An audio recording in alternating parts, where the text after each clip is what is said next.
Hey, what's up, everyone? It is time for our recruiting report with our recruiting insider, Otis Kirk. And Otis, let's start things off, of course, talking about signing day. It was an exciting day for the Yeah, Razorbacks. 23 new guys are going to be yeah. coming to campus. Who were some surprises, though? I heard we had a couple that people weren't really expecting. Yeah, we talked about Cameron Ball, I guess, every show. I mean, Uh-huh. he was a kid that just, I said all along, I thought Arkansas he was their top defensive recruit along with Keytron Jackson on Hmm. offense that they were wanting. The other kids were committed, but we felt like I've said many times, I felt like Cameron Ball was a kid that if they could get really pushed over the top, Arkansas got him over Georgia Tech, Arizona State. He chose Arkansas over 38 other schools, so that's pretty good competition. And then Jalen Williams, number one junior college player out there. I mean, six. And here's the thing about these two: when we went into signing, when we started our works Wednesday morning, when I got up Wednesday morning, the area I felt like Arkansas was short was defensive line because they only had Solomon Wright. Now he's a good player, but Yeah. that's only one player. The signing of Jalen Williams and Cameron Ball took care of that. That gave them three. And Sam talked about they've got four scholarships remaining. They're going to go after a defensive end. Somebody can rush the passer.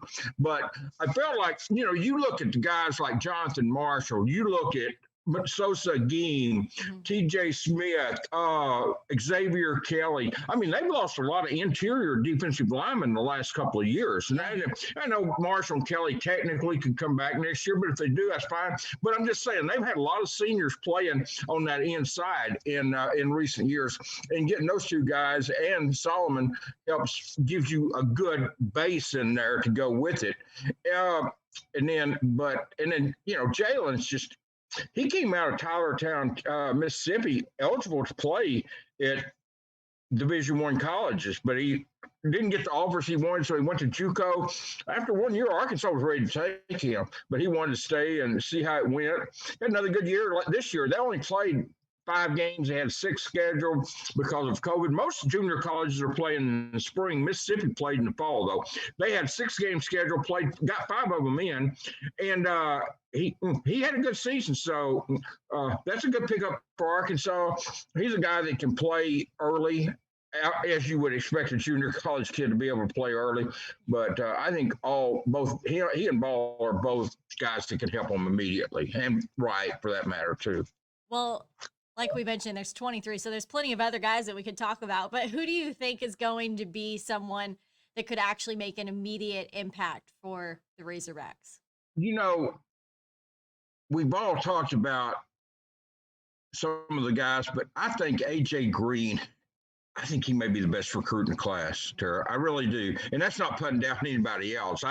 Keytron Jackson may be, but I really think AJ Green is. I've watched his film. I think he's the second coming of Felix Jones. He can fly. He's from Tulsa, like Felix was. A different school, but still the same area over there in Tulsa. He's from Union. Felix, of course, was from Booker T. But I just see a lot of similarities. I think JJ may actually have more speed, though. Gosh, that kid's fast. And Keytron was a great get by Coach Stepp and Coach Bryles down there. Beat Texas for him. Anytime you can beat Texas for a Texas kid, that's good. Uh, I think all those. I thought they did really well in Oklahoma. I don't know if they'll get six year in year out because that's pretty unusual. Mhm. But I do think they did really well in that state. They didn't reach for anyone over there. Uh, I think Arkansas is a state that it will get better. I mean, they offered 5 kids, got 4. Drayden's going to Texas A&M. He committed pretty early to them, and so I think there's a state, and then they got one out of Missouri. They did pretty well in Georgia, getting 3 players out of Georgia. And one thing I like about this class, we were talking about impact players. Sam said 10 of them will be here at midterm, but I think there's more than that. I think he's talking about the high school kid because I have 10 of the high school players going to be here at midterm. Maybe I'm wrong, but I have 10 of the high school players going to be here at midterm. Then, of course, Trent Gordon, the junior college I'm sorry, the Penn State grad transfer, then Jalen Williams, a junior college guy. So that's 12. And then you've already got Quaylen Crawford already enrolled here. So I think there's going to be more than 10 here. I think he was talking about high school players. I do have 10 of the high school players going to be here at midterm. But regardless, whether it's 10 or 12 or 13, that's a lot of kids going to be here and go through spring practice. Yeah. And obviously, now, Keyshawn will be here at midterm. So he's going to jump right into that wide receiver room and get a chance. AJ won't be here, but Javion Hunt will be from Oklahoma City. Running back, I think running back is a position where I think they've got to have those two kids play next year. I really do.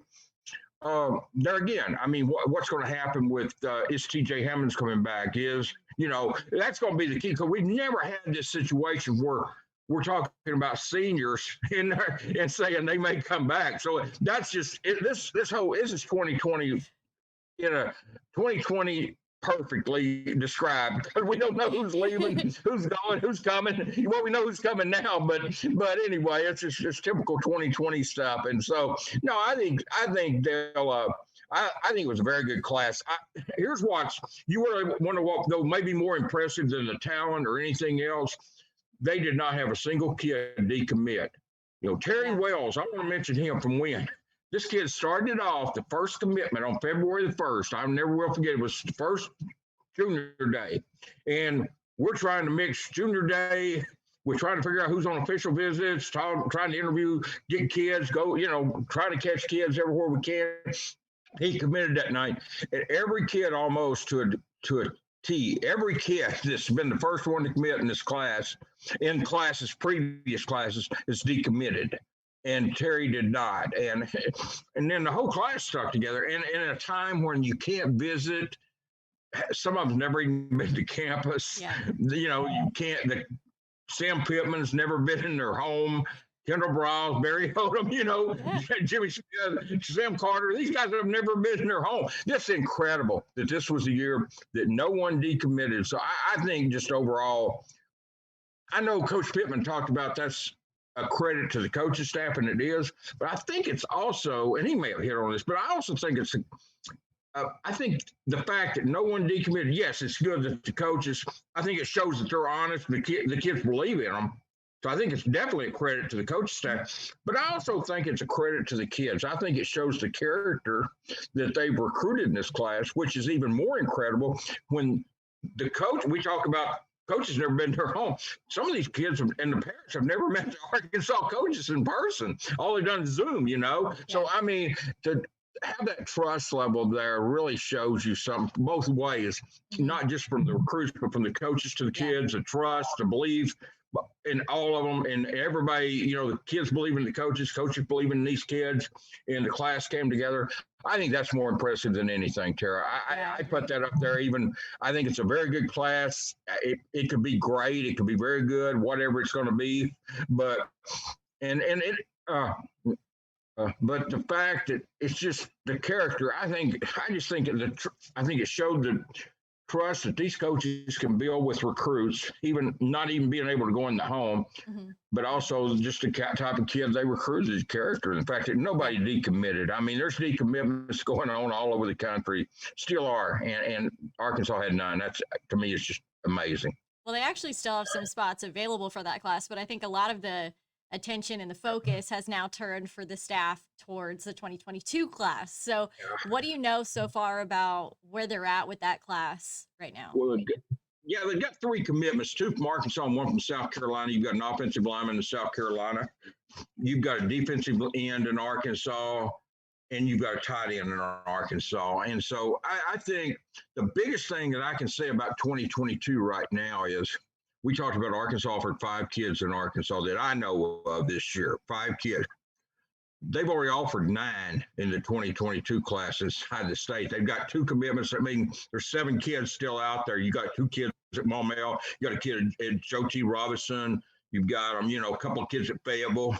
So you've got kids all over, the state here that are still being recruited, So I think it's incredible, the fact that that type class in Arkansas, when Arkansas's had their good teams, it's been built around a strong in-state class. If you remember when Bobby Petrino first came here, they had like that Warren group came up, Joe Adams from Mhm. Central Arkansas Christian, Tyler Wilson from Yep. Greenwood, Dennis Johnson from Texarkana. It was a super strong in-state class, and that laid the foundation for Bobby to have a strong group. He had some players that Coach Nutt had left, and he also brought in some other kids, and then he had Kobe Hamilton the next year in the snap. But I'm just telling you, when they've had great teams here at Arkansas, a lot of it's been built around a great in-state class. And then though every year is not a great in-state class, but next year is in Arkansas, and I really like it. And there's just I think that they're going to do really well. And then I can't really stop talking about the class completely without mentioning that they got Patrick Foley from Nebraska punter. They got Castro, the deep snapper. I'm sorry, long snapper from Miami, Columbus, Francisco Castro, and then Preston Crawford committed from Bentonville yesterday, a running back. That I like that kid. I saw him play. He didn't play this year. He went to Northwest Arkansas Community College there, but he played he played previous years, but I saw him play his senior year against some teams, and I was really impressed with him. I think he's a hard worker. He's obviously, he's going to be a preferred walk-on. He's not getting a scholarship, so he's got some things to work on. But I like his attitude. He could have gone to some other schools on scholarship. I love, and all these kids could have. These kids that are coming to Arkansas had scholarship offers other places, but they're going to walk on, or they're going to take the preferred walk-on route at Arkansas. Yeah. And one thing I will say about Sam and his entire staff, they've shown that the willingness to play. Hey, if they think a walk-on is the best player, he gives them the best chance of winning, they'll play that guy. They don't, well, you're on scholarship, you're going in first. I haven't seen that from this staff. And I know COVID played tricks with the whole team this year, with the fact that sometimes they'd have to play a guy because of COVID. That's all they had. But there's been some times when many times when they've had some scholarship players and they've sent a walk-on into the game. And I feel like this staff will give they're going to at least they're going to play who they think's the best player. Yep. Whether it is or not, they don't know, but at least that's their opinion. And they're the ones out there watching these kids every day at practice. We go watch them at the game for 3 hours, 3.5 hours, 4 hours. One game is season, I think, was about 5 hours. It seemed, I don't remember which game it was. It went forever. But anyway, no, I mean, I feel like this staff is willing to play walk-ons, and I think that will help because I think they're going to get some quality kids come that way. And Arkansas's had some good Grant Morgan. Where would Arkansas's linebackers have been this season without Grant Morgan? So, I mean, and not just him, but you had other great, very good walk-ons. Hayden Henry, Ty Clary, and they had scholarships promised after a semester, so it's a little bit different. But still, they were willing to turn down scholarships immediately to come and pay their own way for a semester at Arkansas. And Ty and Hayden have been great players. Didn't even redshirt. So, I mean, Hudson Clark, we could go on and on. So I think it's important to have a strong walk-on program. Yeah. We all talk about Brandon Burlsworth, and rightfully so. But there's been walk-ons through the years. George Wilson. I mean, there's been a bunch of them through the years that have come here and really done well and earned scholarships. A lot of them's going on to the NFL. All right, that's going to do it, though, for our recruiting report. Otis Kirk, always fun talking to you. We'll talk to you again next week. Okay, thanks. Have a good night. You too.